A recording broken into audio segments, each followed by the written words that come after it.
mais o nosso estudo sobre Efésios, e o tema central da carta, né, e o tema central que nós escolhemos para nós aqui estudarmos.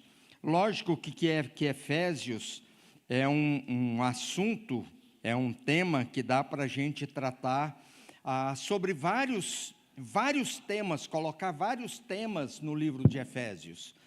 Mas, para mim, o que mais é simbólico e é importante é Efésios como a formação da nova identidade do povo de Deus, né?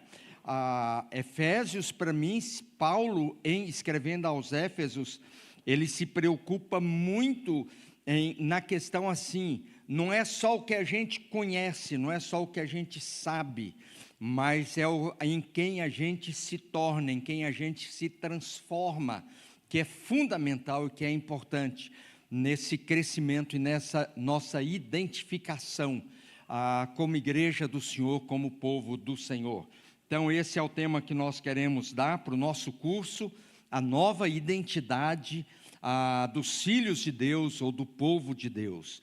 Quem somos nós a partir de Jesus Cristo?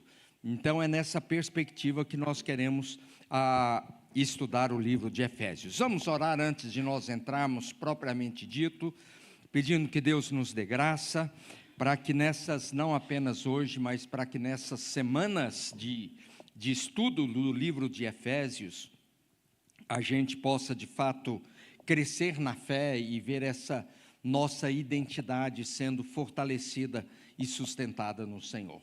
Senhor Deus, nós buscamos a Tua presença, Te rendemos graças mais uma vez pelo privilégio de estarmos na Tua casa, na Tua igreja, engrandecemos o Teu nome pela experiência que o Senhor nos concede de termos no nosso meio tantos pais, pais de pais. Te louvamos porque o Senhor tem cercado essa igreja, esse lugar, com a Tua presença, com o Teu cuidado, com o Teu povo. Oramos por aqueles que estão participando à distância, para que sejam abençoados, para que sejam guardados, para que sejam alcançados também com o poder da Tua palavra. Manifesta a Tua bondade no nosso meio, cerca-nos com a direção que vem do alto, no nome de Jesus. Amém, Senhor. Queridos, algumas coisas importantes aqui do livro de Efésios. Em primeiro lugar, por que nós estudamos escolhemos a carta de Paulo aos Efésios? Sem dúvida nenhuma, Efésios é uma das cartas que trata de forma mais profunda as doutrinas centrais das Escrituras e principalmente a questão da salvação, e é extremamente importante aquilo que Paulo fala sobre a questão das doutrinas principais do Evangelho, mas também a forma como essa doutrina é vivida e experimentada. Uma coisa muito interessante em Efésios é que se você pega Efésios e se você pega Romanos, as duas cartas têm uma estrutura de assuntos e de temas muito semelhantes. Logicamente que Romanos são 16 capítulos, são 10 capítulos a mais, mas a estrutura da carta, o conteúdo da carta, das duas cartas, são muito semelhantes. Há uma similaridade muito grande entre as duas. E Efésios, então, pelo fato de serem apenas 6 capítulos, se transforma em algo muito mais simples, mais fácil para a gente estudar, né? A gente consegue fechar a carta de forma muito mais fácil do que estudarmos Romanos. Romanos a gente precisaria de um tempo muito maior.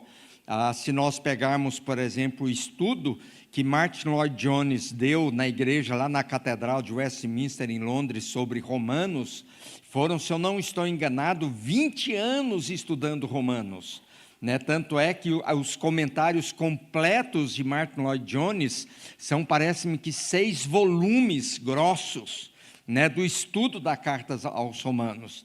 Então a gente não tem, ou pelo menos eu não acho que eu tenho 20 anos ainda para poder continuar aqui, desenvolver uma carta aos Romanos, né? Então Efésios a gente tem um conteúdo extremamente profundo, mas ao mesmo tempo bem resumido, né, em relação à questão aí da salvação. Uma coisa muito importante da carta aos Efésios é que Efésios ele vai tratar exatamente disso aqui. Quem somos em Cristo, e aqui está a formação da nossa identidade, e como viver essa nova identidade que nós temos em Cristo Jesus. Então, Paulo vai tratar muito sobre essas duas questões: quem nós somos e como agora nós vivemos a partir dessa consciência da nossa identidade. A divisão da carta, né, a gente normalmente trata dessa forma, né, dos capítulos 1 a 3, a gente fala sobre a questão da identidade, das bênçãos que nós temos em Cristo Jesus. Os últimos 3 capítulos sobre como viver essa identidade, né? E aí depois, pegando isso aqui a gente tem doutrina e prática, quem somos e como vivemos, e essa nova identidade. Então, a partir disso aqui, estrutura o tema central da carta, né? E aí, se nós olhamos aqui, o tema, o esboço da carta é muito simples, os 3 primeiros capítulos, né, o apóstolo Paulo vai falar sobre a nossa posição em Cristo, quem nós somos, né? Fala sobre o nosso chamado, a forma como nós somos redimidos, a questão da salvação aplicado, o chamado de Deus, e aqui entra muito forte a questão da identidade como família da fé, família de Deus. Nós formamos agora uma família espiritual, e a partir do capítulo 4, então aí o apóstolo Paulo vai falar, já que nós temos consciência de quem nós somos, então agora nós precisamos trabalhar áreas específicas na nossa vida. Então ele vai falar sobre a questão da obediência, sobre a submissão mútua, capítulo 4, versículo 20, né, o apóstolo Paulo vai falar, sejam submissos mutuamente, sujeitos uns aos outros. Aí ele vai falar sobre família, ele vai falar sobre vida social, trabalho, que envolve a questão de economia. Então, várias áreas da vida são tratadas, e aí ele termina sobre a questão dos sermos fortalecidos no Senhor, vestindo a armadura da fé, porque embora o Evangelho venha a focar em questões práticas da nossa vida, família, casamento, educação de filhos, economia, ele diz, a gente não pode esquecer que tudo isso aqui envolve uma perspectiva espiritual, que é a nossa luta, que é a nossa batalha contra principados e potestades.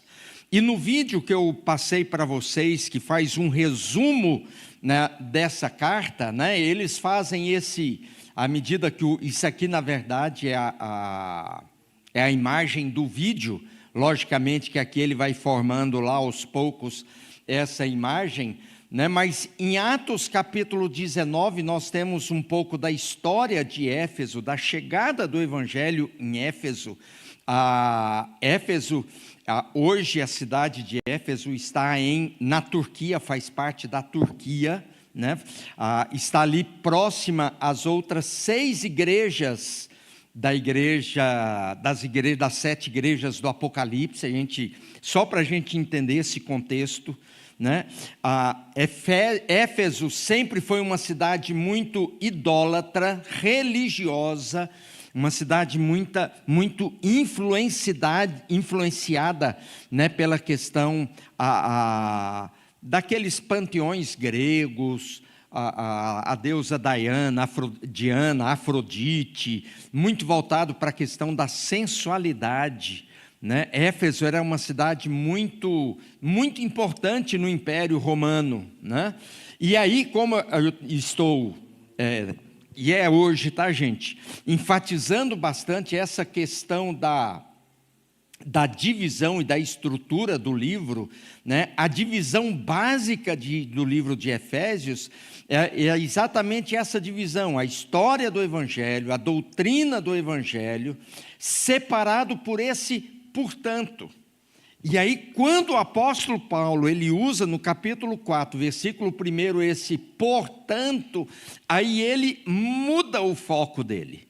O foco dele aqui é o que é o Evangelho, o que Deus fez por nós, qual que é a importância de compreendermos as doutrinas básicas da fé, a questão da salvação em Cristo Jesus.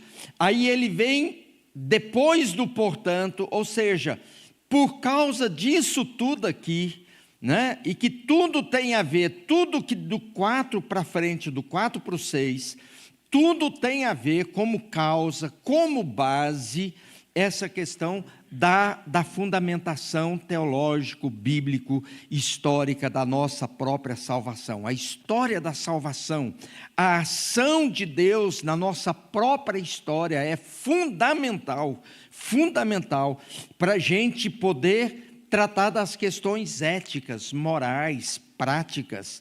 Por que a gente tem que ser um bom marido? Por causa disso aqui. Por que tem que ser uma boa esposa? Por causa disso aqui. Por que patrão tem que tratar bem o empregado? Por causa disso aqui. Por que o empregado tem que trabalhar bem? Por causa... Tudo é por causa disso aqui.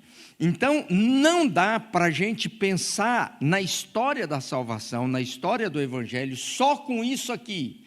Não, o importante é que a gente é salvo pela graça. Beleza, ponto final.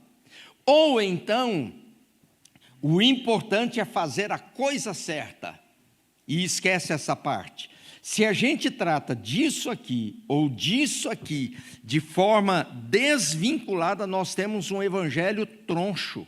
Um evangelho desfigurado. Porque nós temos doutrina sem ação.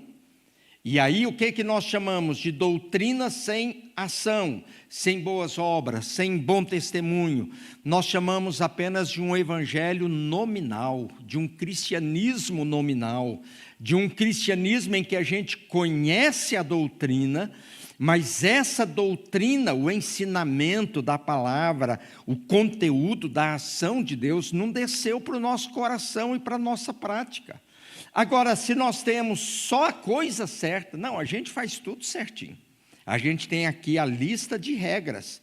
O que um crente pode e o que um crente não pode. O que é certo, o que é errado. Mas se a gente não tem as causas para isso aqui, nós temos uma religião legalista. Não é nem um cristianismo legalista. É uma religião de leis, em que o pode e o não pode é o que determina a nossa própria história da salvação. E aí a história da salvação, ela se torna extremamente humanista, focada no homem, focada na pessoa, no que eu faço ou no que eu deixo de fazer. E ao invés de nós valorizarmos e focarmos na questão da salvação daquilo, da obra redentora de Cristo Jesus.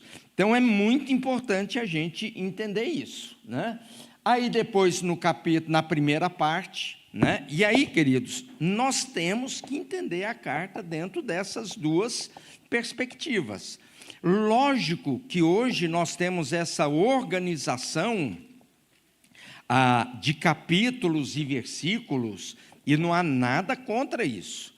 Mas a gente tem que lembrar que essa divisão de capítulos e versículos, isso aqui foi uma formatação humana muito posterior àquilo que Paulo escreveu. Quando Paulo escreveu, ele não dividiu. Gente, agora eu vou escrever o primeiro capítulo. Agora eu vou entrar no segundo capítulo. Paulo não escreveu assim. Paulo escreveu uma carta. Ele fez a saudação dele, a gente vai entrar nisso aqui hoje, é só na saudação. Aí ele começa a escrever. E a primeira parte da carta é exatamente isso aqui. É aquilo que Deus fez em Cristo Jesus. É o grande foco de Paulo. O que Deus fez por ter enviado Jesus Cristo? Esse é o foco da mensagem desses 3 primeiros capítulos. Tudo aquilo que Deus fez, tudo aquilo que Deus realizou, tem a ver com a obra de Jesus nas nossas vidas. E a primeira parte da carta, ela é focada exatamente nisso. E aí depois entra o portanto, né? Portanto, aí Paulo entra na segunda parte do seu escrito, da sua carta, mais uma vez, sem a divisão de capítulos e versículos, mas aí ele vai tratando de assuntos, como se ele fosse falando, olha, eu quero tratar dos seguintes tópicos, e aí ele vai dividindo, né, essa carta a partir do capítulo 4, em assuntos bastante práticos e efetivos, da caminhada do crente, né, do homem de Deus, da mulher de Deus. Ele fala sobre a questão da unidade da igreja, depois ele vai falar sobre a questão da família cristã, ele vai falar sobre a questão de batalhas espirituais, né, e a forma como nós somos igreja tem a ver com a questão de comportamentos ou coisas tão básicas na vida como mentira, raiva, roubo, fofoca, vingança, bebedice, promiscuidade.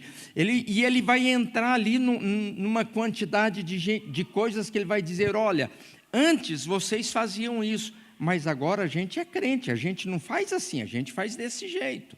Antes a gente era isso, agora não, agora a gente é isso. Antes a gente podia fazer isso, agora a gente não, agora a gente faz desse jeito.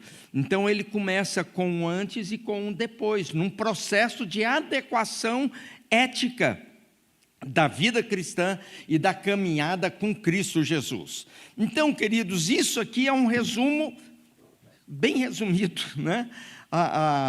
Da carta de Paulo aos Efésios, né? Para quê? Só para nós termos essa noção.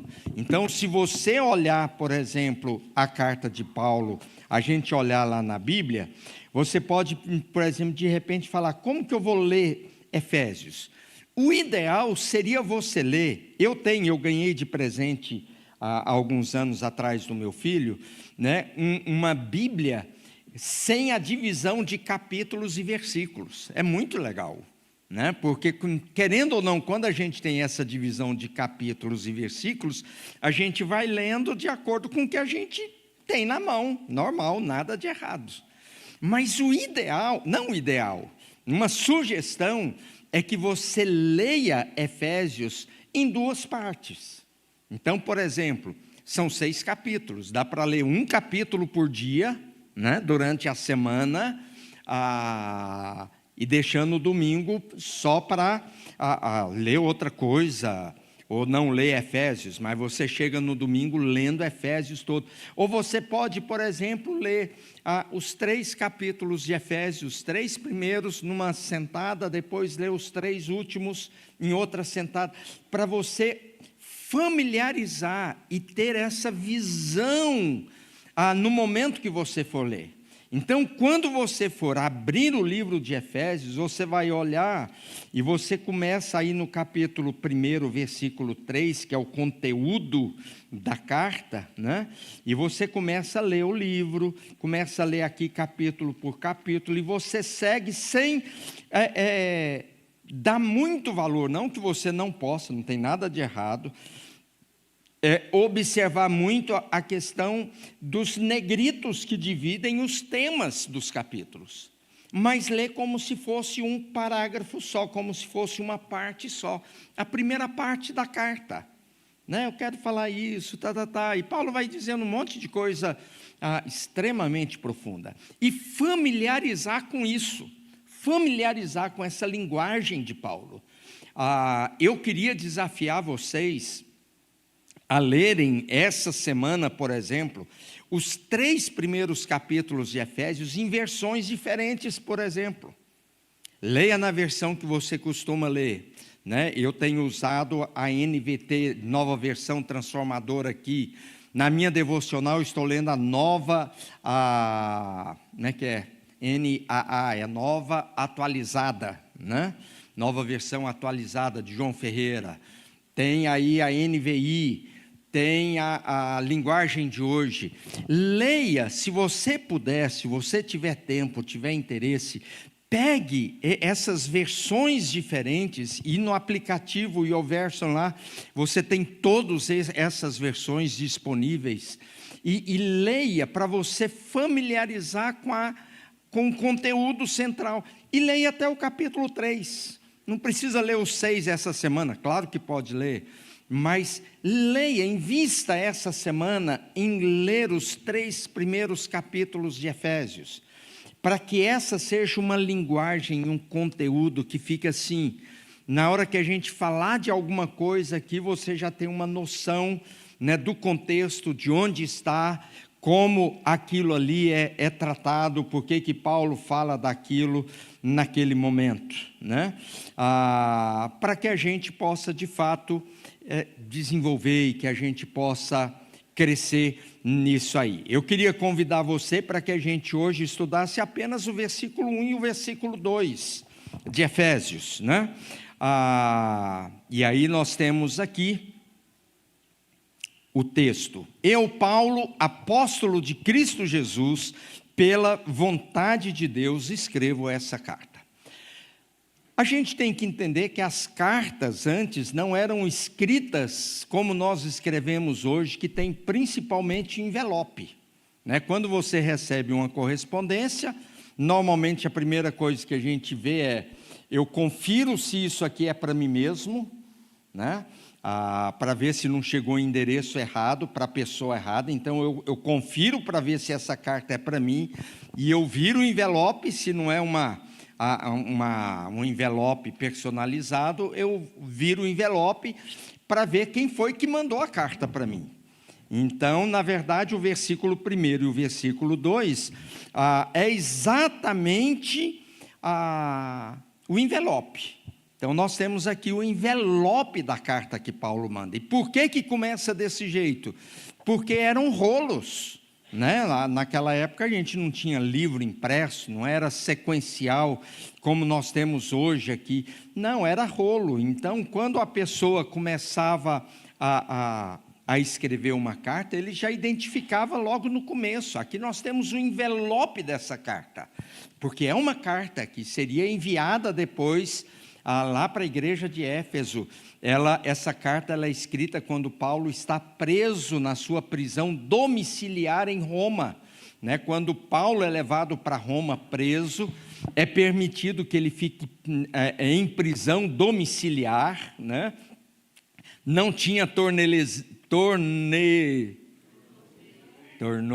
isso aí, né? Isso aí, eletrônico, né? Mas tinha a guarda pretoriana. Hoje estou bem, hein? Tinha os guardas romanos, né? A pretoriana lá, que era a guarda de elite do imperador, que fazia revezamento em proteger, guardar, não permitindo que Paulo fugisse, né?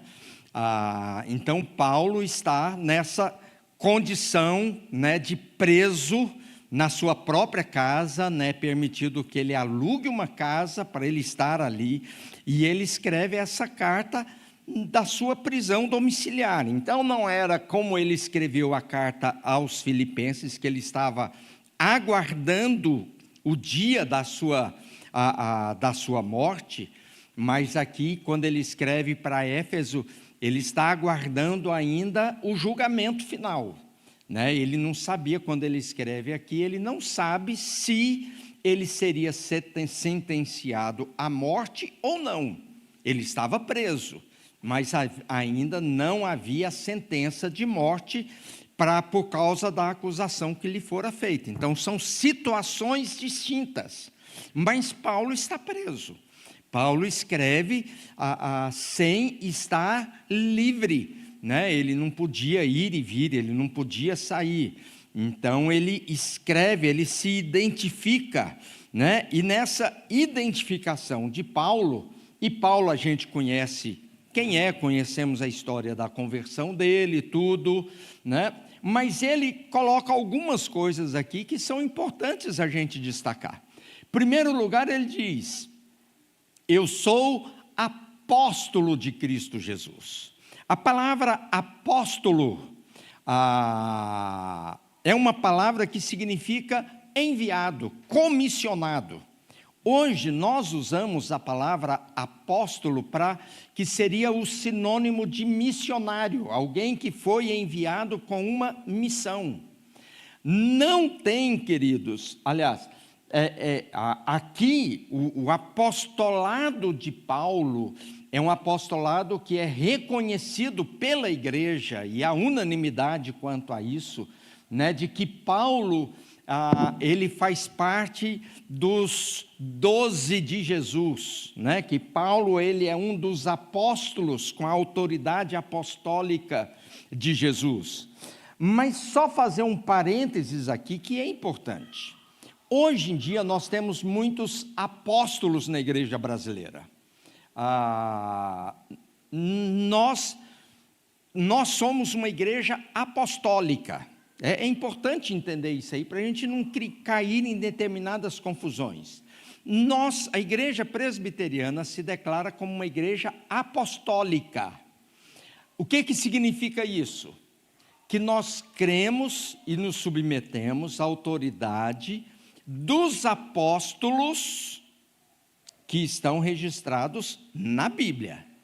Então, nós, como igreja presbiteriana, subscrevemos os ensinos dos apóstolos que fazem parte do cânon bíblico. Então, apóstolo Paulo, apóstolo Pedro, apóstolo João, e assim por diante. Nesse sentido, nós somos uma igreja apostólica. A igreja católica é uma igreja apostólica também, mas é uma igreja apostólica. Como que é o nome da igreja completa, da igreja católica? Igreja Apostólica Romana. A gente não é romana, a gente é apostólica. Por quê? Porque nós chegamos aqui aos apóstolos. Que apóstolos? Os da Bíblia. Então, muito claro.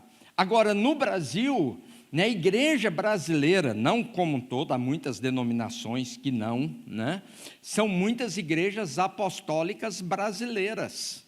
Né? Em que sentido?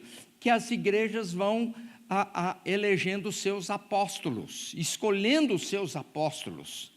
E qual é o problema? É ter o título de apóstolo? Não. O problema não é o título.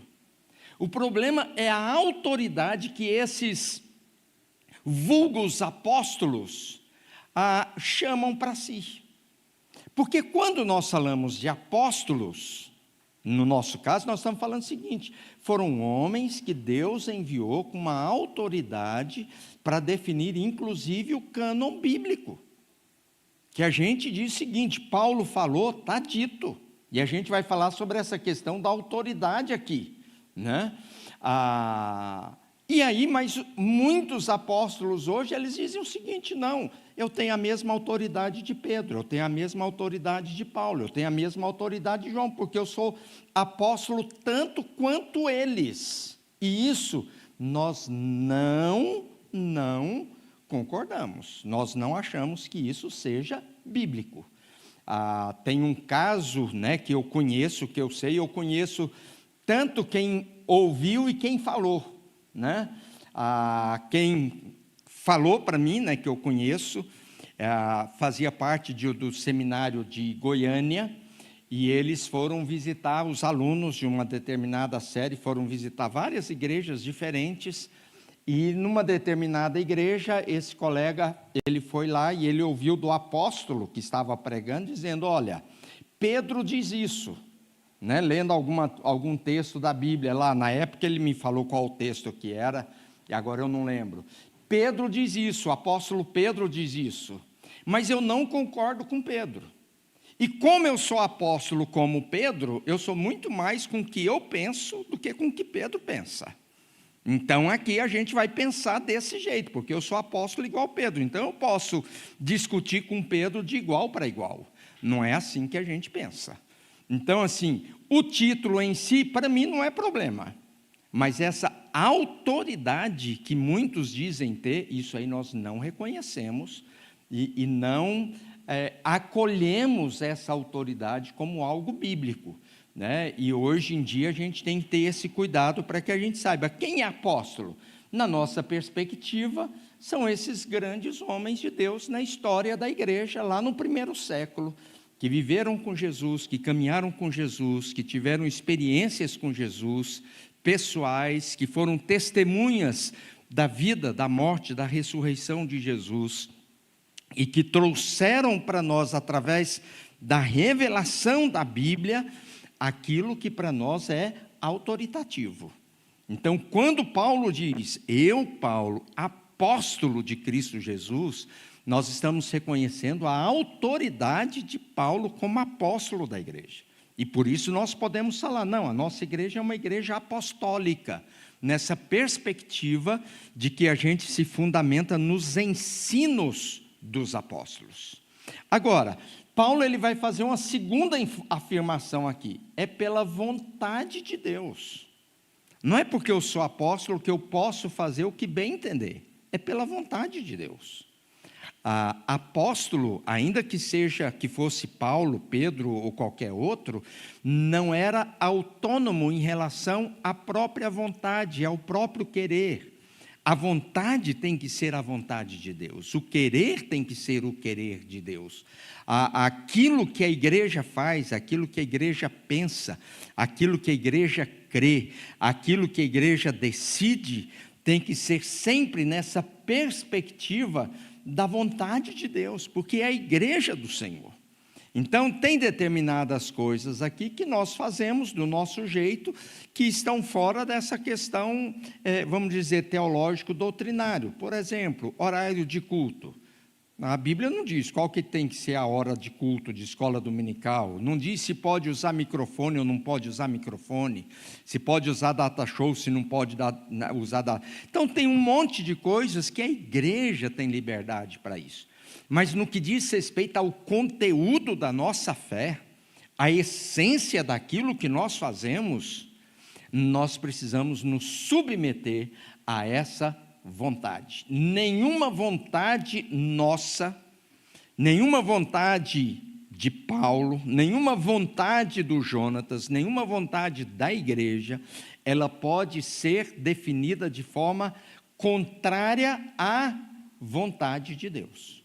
Aquilo que a Bíblia diz, isso aqui é contrário ao que Deus quer, nós precisamos nos submeter a isso. Mas isso aqui, lógico que a gente tem toda uma questão de interpretação de determinadas coisas, né? Então, por exemplo, vou usar aqui apenas como ilustração, sem entrar no mérito, a questão das mulheres usar véu quando entram no templo, né? A Igreja Cristã do Brasil ainda mantém esse costume, mas isso é realmente obrigatório, isso é necessário? Claro que aí entra a questão da interpretação, né? Então tem algumas coisas que são interpretativas, mas aquilo que não tem a ver com a questão da interpretação e sendo fiel à interpretação bíblica, queridos, nós precisamos lembrar que o nosso compromisso efetivo é com o que é da vontade de Deus. É isso que determina os passos e os caminhos da igreja. Por quê? Porque o apóstolo Paulo ele vai falar sobre a autoridade recebida da parte de Deus que ele tinha. Olha, eu falo isso pela vontade de Deus e não com autoridade minha, mas é uma autoridade divina. E aí, em Gálatas, capítulo 1, versículo 11 e 12, ele vai dizer, né, irmãos, quero que vocês entendam que a mensagem das boas novas por mim anunciada não provém do raciocínio humano, não a recebi de fonte humana e ninguém a ensinou a mim, ao contrário, eu a recebi por revelação de Jesus Cristo. Aqui tem a ver com a inspiração da palavra de Deus. Essa é uma outra coisa que nós somos efetivos e radicais no que nós cremos na inspiração plena da Bíblia como palavra de Deus. Nós não negamos nenhuma das folhas da Bíblia no seu conteúdo, né? Porque nós cremos nessa inspiração inspiração dada por Deus, aqui palavras de Pedro, né? Que tomou homens simples, homens comuns, e pelo Espírito Santo colocou, soprou no coração desses homens a palavra de Deus, e nós a recebemos como autoridade última de Deus para as nossas vidas. Então, quando Paulo escreve a sua carta aos Efésios, para os Éfesos, nós temos que entender isso. Nós reconhecemos essas palavras como palavras inspiradas por Deus, por revelação de Jesus Cristo a Paulo. Nós não cremos que Paulo era simplesmente um escritor fora da caixa, um escritor acima do normal. Não, nós cremos na inspiração plena da palavra de Deus nas Escrituras, e nós reconhecemos essa autoridade. Por isso que a gente dá tanta ênfase ao estudo da Bíblia, ao conteúdo da Bíblia, aquilo que a palavra de Deus de fato nos diz. Então, Paulo aqui colocou primeiro quem era o remetente da carta, né? Eu, Paulo, sou eu que estou escrevendo, né? E eu estou escrevendo aqui como apóstolo, e estou escrevendo pela vontade de Deus, em Cristo Jesus. Então, eu não estou simplesmente escrevendo. Eu sou Paulo, aquele que se converteu, sou apóstolo de Jesus, fui enviado por Jesus para isso, e escrevo por debaixo da direção e da vontade de Deus. Então, Paulo, ele coloca a sua autoridade ali para poder expor aquilo que ele queria. E aí entra a questão do destinatário, para quem que ele escreve? E aí ele vai dizer, né? Eu escrevo ao povo santo que está em Éfeso, que são seguidores fiéis de Cristo Jesus. Eu escrevo para vocês que estão em Éfeso, aos crentes que estão em Éfeso. A carta é para vocês. E aí a gente precisa entender, queridos, algumas coisas nessa perspectiva. Tem algumas questões, e isso faz parte da interpretação bíblica. Tem algumas coisas que nós vamos entender e compreender na perspectiva da realidade das circunstâncias de Éfeso. Por isso é importante a gente conhecer um pouco do contexto histórico, cultural de Éfeso, para a gente entender determinadas afirmações de Paulo, né? Porque embora a carta ela seja aplicável a nós e seja atual a nós, é uma carta que na sua origem ela foi escrita dentro de um contexto, dentro de um aspecto bem específico. Então, entender Éfeso, entender o contexto cultural, o contexto religioso de Éfeso, é importante para nós, né? Saber onde Éfeso está, o que Éfeso vivia, a força da religiosidade naquela época, né? O papel de Diana, ler Atos 19 e ver o que Paulo passou em Éfeso. Depois, em Atos 20, Paulo despede dos presbíteros de Éfeso, e aquilo ali gera uma comoção entre eles, né? E uma das cenas mais afetuosas que a gente vê na liderança da igreja está ali em Atos 20, né? Quando Paulo vai despedir deles, indo para Jerusalém, e eles inclusive insistem para Paulo não ir para Jerusalém, e na praia, né, diz que eles ajoelham, eles oram e eles choram, abraçando uns aos outros, e diz, né, que eles tinham certeza de que eles não veriam mais Paulo. Havia um profundo amor de Paulo pelos Éfesos, pela igreja de Éfeso, e havia um profundo carinho, respeito, consideração e amor daquela igreja, daqueles irmãos, dos presbíteros da igreja para com Paulo, né? Então a atitude entre eles é muito rica, o relacionamento deles. Paulo escreve para irmãos que quando ele os viu a última vez, eles terminam o encontro com lágrimas.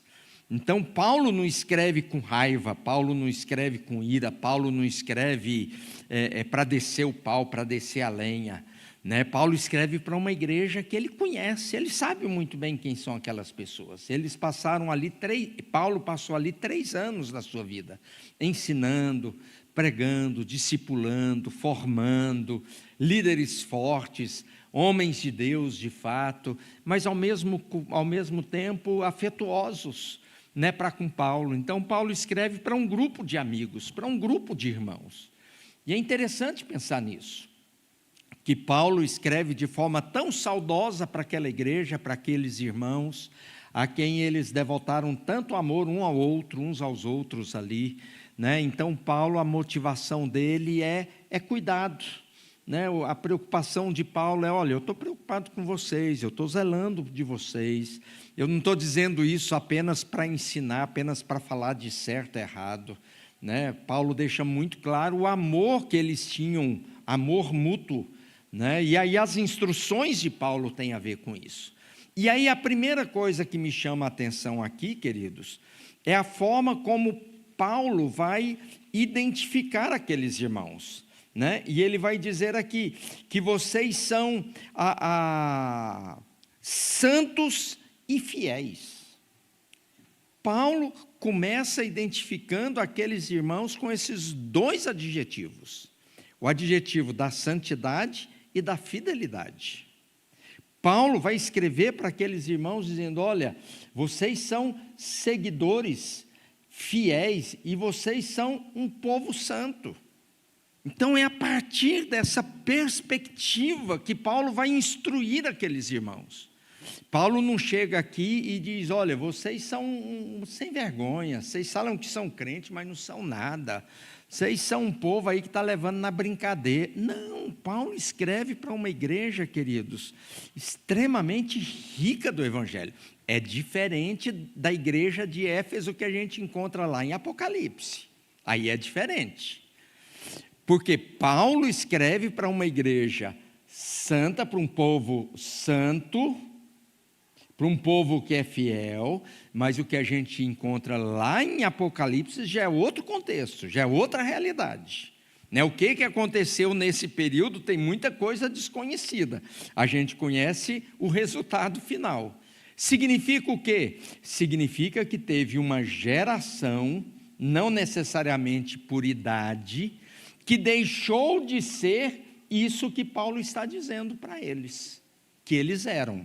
E aí chega na situação lá de Apocalipse 2, quando o que a gente tem são palavras de ameaças. Mas aí Paulo vai dizer: olha, vocês são santos e fiéis. Em primeiro lugar, eram crentes comuns, homens comuns, que viviam no dia a dia, não eram pessoas que viviam separados, não, faziam parte da história do dia a dia, numa cidade pagã, né, numa cidade extremamente idólatra, numa cidade extremamente imoral, né, com um grau de prostituição, de promiscuidade imensa, né? Mas Paulo olha para eles e diz: vocês são santos e vocês são fiéis. Quando eu olho para Éfeso, para a igreja de Éfeso, eu fico pensando assim: a que a gente pode comparar a igreja de Éfeso? Eu comparo a igreja de Éfeso com a igreja no Rio de Janeiro, por exemplo. Tem algum carioca aqui ou não? Não, né?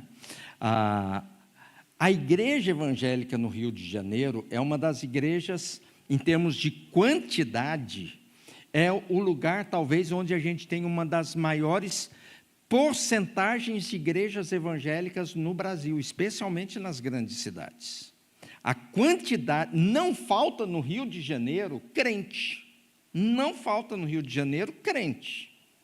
Agora, poucas cidades no Brasil têm os problemas sociais e morais que o Rio de Janeiro tem.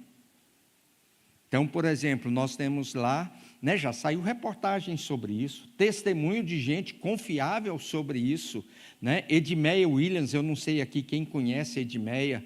Edmeia já esteve aqui na nossa igreja há muitos anos atrás. Edmeia é uma pregadora internacional, né? Mas muito amiga, muito próxima. e a Edmeia tem um trabalho social no Rio de Janeiro, muito grande no Morro Dona Marta, e ela diz que é comum os traficantes se unirem para orar, para poder pedir para Deus guardar eles dos tiros dos policiais, né, para eles não serem atingidos pela polícia, né, para Deus abençoar o assalto, para Deus abençoar a venda de drogas naquele dia, né, para que eles não sejam atrapalhados, não sejam incomodados, né, grupos de milicianos evangélicos, né, milicianos de Cristo, traficantes de Cristo, e assim por diante. Então, e outra coisa, o Rio de Janeiro, não estou dizendo que é a cidade mais imoral no sentido de sensualidade, sexualidade do Brasil, porque é difícil a gente medir isso, mas pelo menos simbolicamente, né, o Rio de Janeiro é o país do carnaval, né, e o Brasil é o país do carnaval, né, tem muita gente que olha para isso como nossa, que orgulho, na verdade, que vergonha, né, quando o Mullah chegou, quando os afegãos chegaram aqui, uma das coisas que eu perguntei para eles, né, o que vocês mais estão estranhando aqui no Brasil? E uma das coisas é a forma como as mulheres se expõem fisicamente. Imagina se fosse no Rio de Janeiro, aqui não tem nem praia, né? E Éfeso, para mim, é muito semelhante a essa questão do Rio de Janeiro. Sabe, no sentido do contexto cultural, contexto religioso, uma cidade extremamente religiosa, mas não uma cidade extremamente cristã, uma cidade extremamente imoral, até por causa da religiosidade, porque na religiosidade, a Diana, a Afrodite lá, a prostituição fazia parte da adoração. Né? A prostituição era uma prostituição cultual. Eu ofereço o meu corpo para a deusa Diana, a deusa do sexo, a deusa do prazer. Então, isso era incentivado, isso não era imoral, isso era normal. Agora, no meio disso, Paulo vira para aqueles irmãos e diz: vocês são um povo santo e um povo fiel. E aqui, queridos, uma coisa que é muito importante a gente reconhecer, deixa-me só ver um negócio aqui, tem a ver com isso aqui, olha, ser um povo santo tem a ver com a nossa identidade. Lembra que eu falo que o apóstolo Paulo, ele trata de Éfeso, a carta aos Efésios, como identidade e ética. Então, vocês são um povo santo, tem a ver com quem eu sou. Tem a ver com a minha santidade, a minha identidade com Jesus Cristo. O fato de ser crente, o fato de estar em Cristo Jesus, me faz um ser santo. Agora, presta atenção, não tem a ver com santidade no contexto cultural e religioso brasileiro. Porque às vezes a gente vê esse negócio ser santo, a gente traz à nossa memória a imagem dos ídolos dentro no contexto católico e que são tidos como pessoas tão boas e tão perfeitas que elas são capazes de levar a minha oração até Deus, de ser o meu intercessor, de ser o meu mediador, porque elas são perfeitas, elas são extraordinárias, não tem a ver com isso. Ser santo aqui tem a ver com a nossa identidade, que nós já fomos separados para Deus. Isso é uma coisa que ninguém tira de nós, ninguém tira de nós.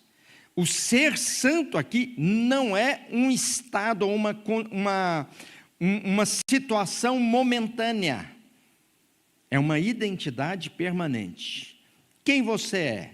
Eu sou um santo. Como assim? Você acha que você é melhor do que os outros? Não, eu só fui separado para Deus por causa daquilo que Jesus Cristo fez, é a minha identidade. Você, em termos de nacionalidade, você é o quê? Eu sou brasileiro, né? Eu posso ir para a China, eu posso ir para Dubai, eu posso ir para Israel, você é o quê? Brasileiro. Nacionalidade? Brasileiro, ninguém muda isso.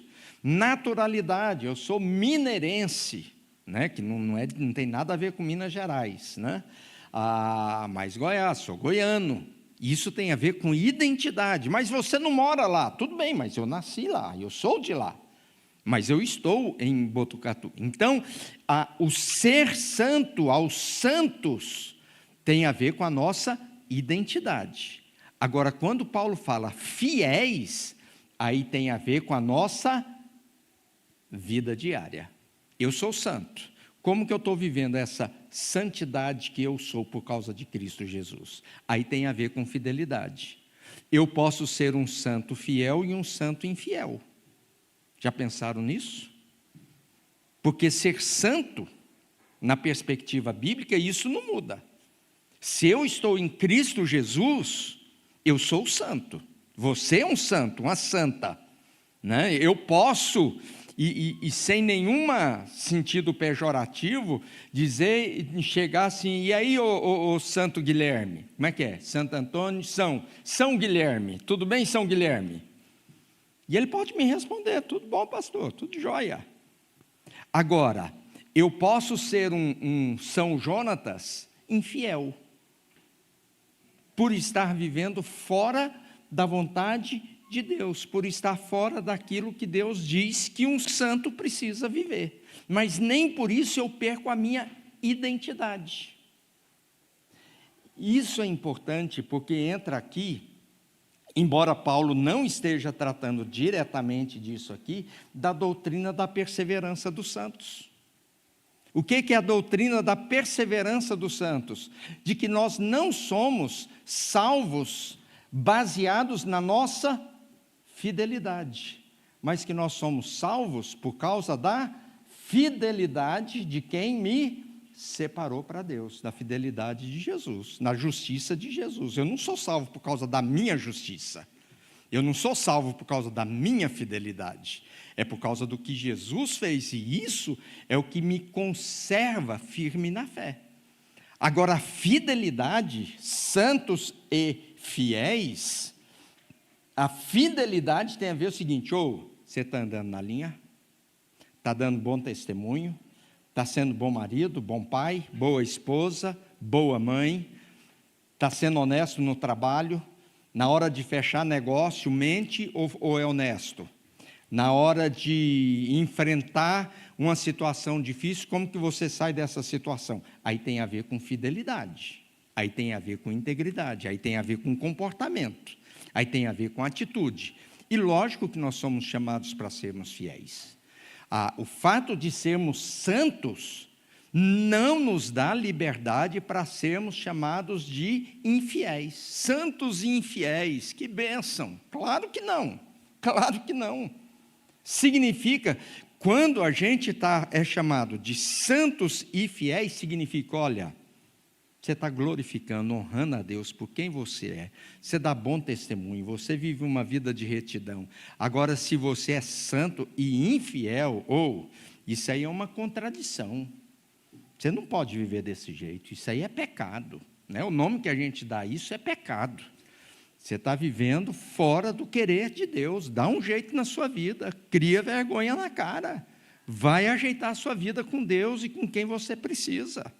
Então tem a ver com essa questão da prática do Evangelho, que nós não podemos esquecer. Agora, Paulo vai dizer, só voltar aqui, né, que nós somos santos e fiéis em Éfeso, que tem todo um contexto cultural, religioso, beleza. E aí a gente tem que lembrar que nós somos cidadãos de dois mundos, ou de dois reinos. Paulo diz, né, vocês estão em Cristo e vocês estão em Éfeso. Seria a mesma coisa dele falar, vocês estão em Cristo, mas vivem em Botucatu. Então, e não dá para a gente separar isso. Não, eu vou viver em Cristo só quando eu estiver no céu. Não, as duas coisas, nós somos cidadãos de dois mundos, de dois reinos. Entra aqui um conceito que eu gosto muito de Lutero que desenvolve isso, né, que ele fala sobre o reino de Deus em esferas diferentes, a esfera terrestre e a esfera celestial, e que nós fazemos parte do reino de Deus. O reino de Deus é um só, mas em esferas, em áreas específicas da vida. Nós somos cidadãos do céu e da terra. Nós somos santos e fiéis no céu e na terra. Não dá para a gente separar uma coisa da outra. Não, domingo é o cidadão do reino dos céus. Segunda a sexta, eu sou cidadão do mundo. No sábado a gente faz essa transição, aí a gente dá uma equilibrada. Não dá para separar. A gente vive nessas duas dimensões do reino de Deus, nessas duas esferas. Eu sou cidadão do céu, mas eu sou cidadão da terra também. E a gente precisa entender, né, qual que é o meu papel como cidadão celestial no terreno. Por quê? Porque eu sou profissional, eu sou marido, eu sou pai, eu preciso trabalhar, eu preciso ganhar dinheiro, preciso cuidar da família, preciso tratar com o vizinho, preciso enfrentar o trânsito, sair atrasado de casa, aí chega ali, né, numa avenida aqui em Botucatu, ao invés de fila dupla, está aquela pessoa assim, bem no meio da avenida, né, faz aquela fila e ninguém vai em lugar nenhum, porque aquele irmãozinho, aquela irmãzinha não tem pressa e a gente está morrendo de pressa. E eu tenho que lembrar que eu faço parte disso tudo, não tem jeito. Então nós precisamos ter essa consciência desse nosso papel, né? E aí o apóstolo Paulo termina dizendo que Deus nosso Pai e o Senhor Jesus Cristo lhes deem graça e paz. A bênção do apóstolo Paulo sobre nós, para que a gente possa, de fato, que era o grande desejo dele, né? E aí Paulo fala de 3 coisas aqui nesse versículo 2, né? A origem da salvação. Efésios capítulo 2, principalmente, não apenas, Paulo vai falar da graça como a origem da nossa salvação. Somos salvos pela graça, né? A gente não é salvo porque a gente é fiel, encontrado fiel em Cristo Jesus. Quando ele fala lá de santos e fiéis, nós somos salvos pela graça. A origem da nossa salvação, da nossa redenção, da nossa vida em Deus e da nossa vida com Deus está em Cristo Jesus, nessa graça que lhe é oferecida a cada um de nós. Ele vai falar sobre paz, graça e paz. Paz é o fruto, é o resultado da nossa própria salvação, da nossa reconciliação com Deus, né? A salvação tem a ver com o fato de que nós estávamos mortos nos nossos delitos e pecados, mas agora Ele nos deu vida. Nós estávamos separados, mas agora Ele nos reconciliou. E reconciliados nós temos o quê? Temos paz com Deus. A paz é o fruto da salvação, da justiça de Cristo. Então, Paulo está dizendo, olha, eu desejo para vocês não apenas uma graça renovada, mas uma paz abençoadora, uma paz permanente, que é fruto, que é resultado daquilo que Deus já fez. E de onde que vem isso? Vem do nosso Pai e do Filho Jesus Cristo, vem de Deus, do Pai e do Filho.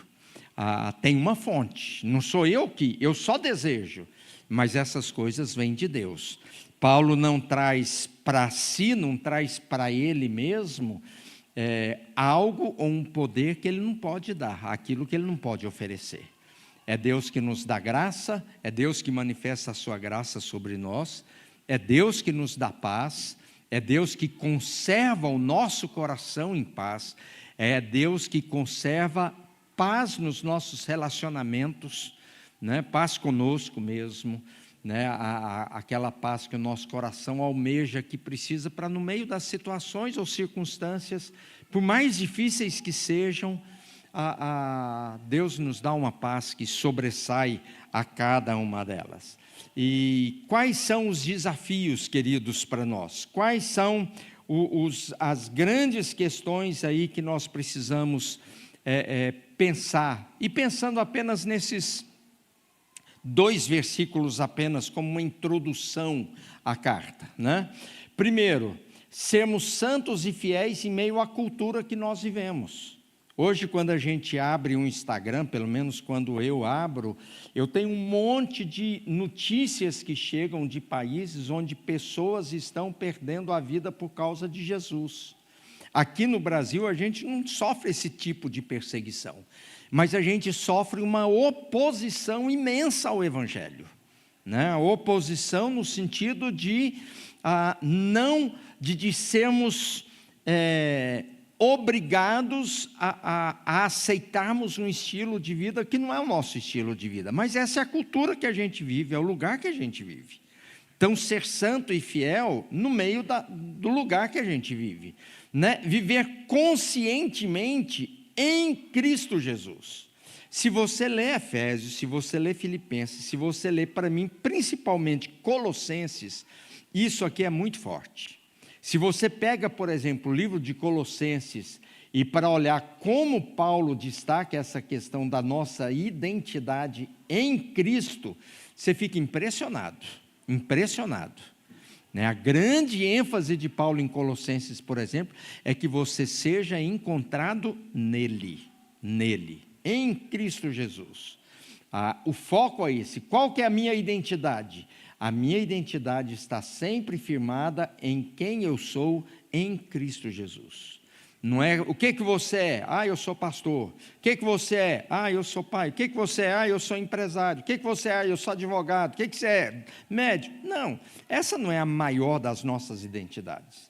A nossa maior identidade é quem eu sou em Cristo Jesus. Terceiro desafio: receber e espalhar graça e paz.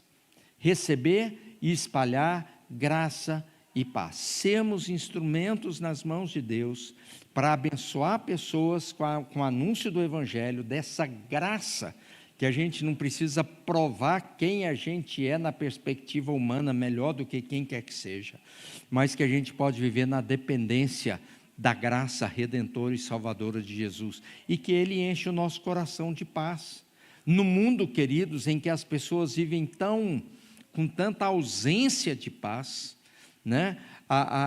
Os remédios para depressão, para angústia, para ansiedade, nunca se vendeu tanto no mundo. E a gente pode anunciar, dizer, não, em Cristo a gente encontra paz. E uma vida de submissão ao senhorio de Jesus. E aí Paulo vai dizer, né?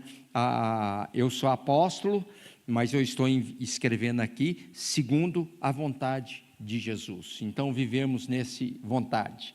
Há apenas algumas dicas aqui para essa semana, para você acompanhar.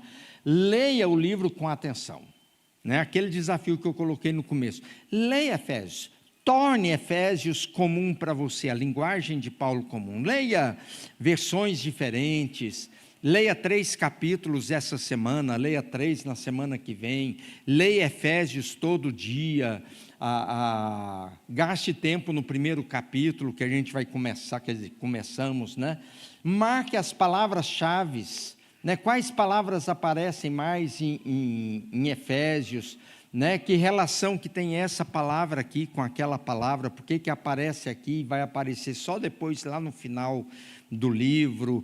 Pense em algumas coisas assim para desenvolver a curiosidade. Faça anotações. Tem gente que faz anotação na própria Bíblia. Hoje tem Bíblia que tem espaço para anotação, né? Ou faça anotações num caderninho, em alguma coisa assim, porque aquilo que a gente não anota, a gente esquece mesmo, a não ser que você tenha uma mente privilegiada, né? Que não é o meu caso, mas talvez seja o seu caso, mas eu sempre anoto, né? E que essas anotações se transformem também em orações para você, né? Então, por exemplo, você sair hoje aqui e perguntar a Deus, o que fica? O que eu levo? O que eu guardo no coração para eu orar essa semana por isso? A graça, a fidelidade, a santidade, quem eu sou, o que eu faço, o que tem a ver com a minha história? E aqui, queridos, apenas alguns livros simples. Aqui não são, eu até esqueci eu queria ter pego lá no escritório, e esqueci, eu tenho esses livros aqui. São livros que são usados como se fossem livros para pequenos grupos de estudo. Tá? Aqui não são comentários longos, aqui são estudos de Efésios, por exemplo, em 13 semanas de estudo, tipo perguntas e respostas, né? Eu até deixei separado ali na minha sala para trazer e esqueci. Estou lembrando agora que eu queria ter pego lá e esqueci. São livros, então, que são que você pode estudar Efésios na sua casa, perguntas e respostas, né? O que Paulo quis dizer nisso aqui?